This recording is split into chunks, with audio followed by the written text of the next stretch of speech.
What is the AI doing to your brain, right? If you're a preacher, a writer, a content creator, or a leader of any kind, that is a question you can't afford to ignore. And I'm not convinced that the answer is actually good news.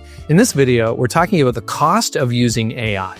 It's not an anti-AI video. I use AI all the time, but we need to talk about what it can do to our brains.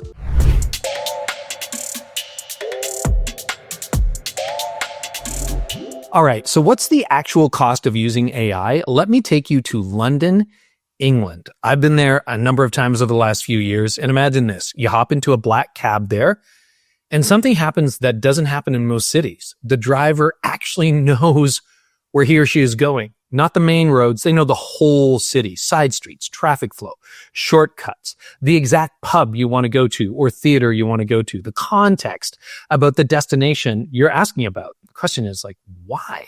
Well, to become a cabbie in London, you have to pass the knowledge. What is the knowledge? The knowledge is a 3 to 5 year process where drivers memorize, get this, 25,000 streets and over 20,000 landmarks. No GPS, no give me the address. Each of them has a deep embodied understanding of how London works. They're basically a sommelier of the city. They experience, they memorize the city. It's a city of almost 9 million people. They have to know by heart 320 routes called the Blue Book runs. They take oral exams called appearances where they're asked how to get from a bakery in Soho to a pub in Kensington turn by turn. No hesitation, no notes, pass or fail. And here's what's wild. Studying for the knowledge literally changes their brains. Scientists at University College London found the hippocampus of these cabbies, the part of your brain that handles memory and spatial reasoning, actually grows. All right, it's crazy. Now, let me take you to New York City. I was just there. I got in a cab. I told the driver the restaurant name. Nothing. I gave him the intersection. He had no idea what I was talking about. Gave him the intersection. I'm like 44th and 9th. Still nothing. Total panic. And then he starts shouting in the backseat, just give me the address. I'm like, look, okay, I had been there. I'm not trying to slam this individual cabbie, but this happened numerous times. I've been in Manhattan, and if you've been there, I was there for 6 days. You can memorize the grid. It's not hard. It's street numbers, okay? There's no knowledge requirement. I mean, it's basically you go from 42nd to 43rd, and then you go from east to west when it comes to 2nd to 3rd to 5th to 6th, which is Avenue of the Americas. I mean, I'm doing this by memory. These guys drive a cab, and they had no idea. So what is the difference between London and New York? In New York, there's no knowledge requirement, no real geography test. It's a 24-hour course. Pass or fail, multiple choice, and then follow the GPS. The results, well, maybe you've experienced them, right? They're not great. So what's the point?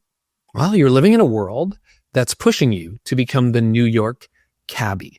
Outsource everything. Offload your brain. Let an app or AI do the thinking for you. Write that first draft of your message, of your book, of your paper.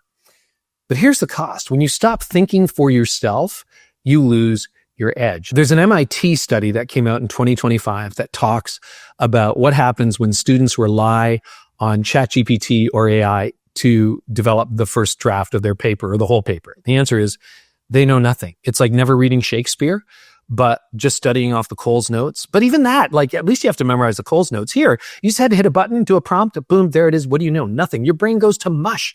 You stop building a mental map of how your world works. You stop understanding the terrain when you outsource everything. And eventually, here's what's dangerous. Your instincts go quiet. You can't think. You don't see the turns ahead. You can't respond to the demands of leadership, preaching, or communication. You can't pivot in real time because you're no longer thinking. Something else is doing the thinking for you. You become dependent on whatever the AI tells you to do next. And if you're a communicator, a teacher, a pastor, that's not good. You can't afford to be a repeater. You have to be a guide. You have to have this on the inside. There's a huge difference between someone who can copy good content and someone who can create it. Somebody who can repeat it and somebody who can own it. So here's the question. Are you still doing the deep work? Are you building the knowledge for what you do? Because I think those are going to become incredibly valuable skills in the age of AI. Do you know how to interpret a passage, not just quote someone who did? Do you know how to build a talk from scratch, not just borrow the bones from somewhere else? Can you actually think through a problem on your own, or are you waiting for a prompt to tell you what to think? AI isn't going away. I use it. I used it to edit the script for this, okay? But I wrote this. I went to London. I went to New York. I figured this out on myself, okay? I used me for the idea. And then AI helped with a little bit of research, some structure, some refinement to pressure test ideas, but don't let it do the original work for you. Because if AI can do what you do, why are you in that role? Here's the truth. The antidote to artificial intelligence is original intelligence. And the people who thrive in this next era are the ones who stay deeply human. And being deeply human means you think, you pray, you build ideas from first principles. You want to be somebody who has your own knowledge, not someone who parrots someone else's. So don't be the preacher who says, oh, let me ask ChatGPT what this means. Be the one who already knows because you've lived it, studied it, wrestled with it, heard from God about it. That's your job. That's your edge. That's your calling. And in a world where everybody's outsourcing everything, that kind of original thinking, that's your superpower. Quality thinking doesn't happen when you isolate yourself. It happens when you immerse yourself. You immerse yourself in the research, immerse yourself in the struggle, and immerse yourself with people around you who can sharpen you and make you better. And then, use a little bit of AI to sharpen that even more. But hey, do the original work yourself.